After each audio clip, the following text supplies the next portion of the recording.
Il était une fois un petit cordonnier aux ambitions démesurées, au point de s'ériger en dictateur. Il fit subir à son peuple des souffrances sans nom. Il l'espionnait, l'affamait. Il a même voulu emprisonner son âme en programmant la destruction de nombre de ses villages.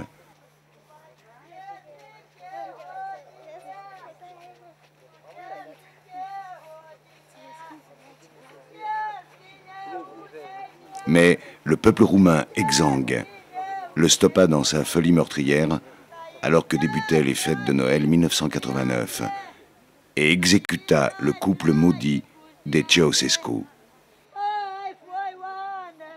Révolte marquée par la précipitation, la dissimulation, le mensonge. La Roumanie serait-elle maudite? Bien des années après la chute de la dictature, elle a toujours aussi mauvaise presse. Il est vrai qu'elle traîne de lourds handicaps encore amplifiés s'il en était besoin par les médias en mal de sensationnel. Misère, enfants abandonnés dans les orphelinats mouroirs, pollution de son industrie obsolète, corruption. Et pourtant, il était une fois aux confins de la Roumanie et de l'Ukraine, protégée par montagnes et collines des Carpates, une région bénie des fées, où le temps semble s'être arrêté.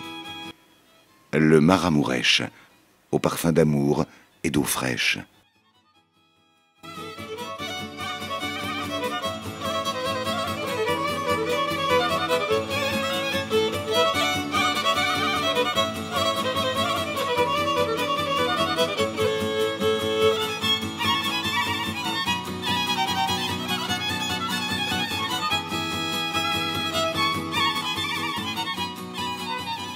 Ici, rien de spectaculaire.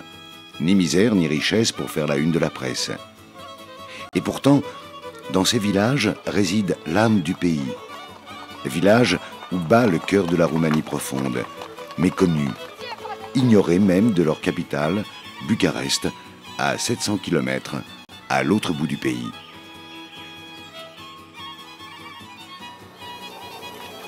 Au Maramuresh, on baigne en pleine culture villageoise. Terre d'épanouissement de la civilisation paysanne, la civilisation du bois.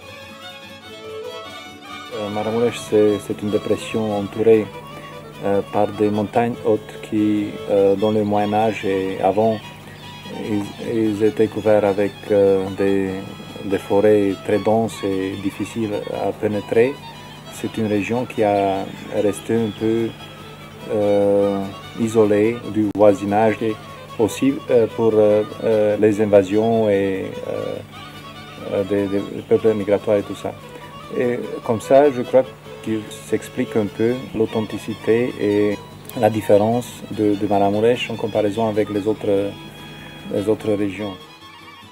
En ce début de troisième millénaire, il règne encore une atmosphère d'authenticité laborieuse, unique en Roumanie depuis des lustres disparus presque partout en Europe. Atmosphère qui charme tant les touristes.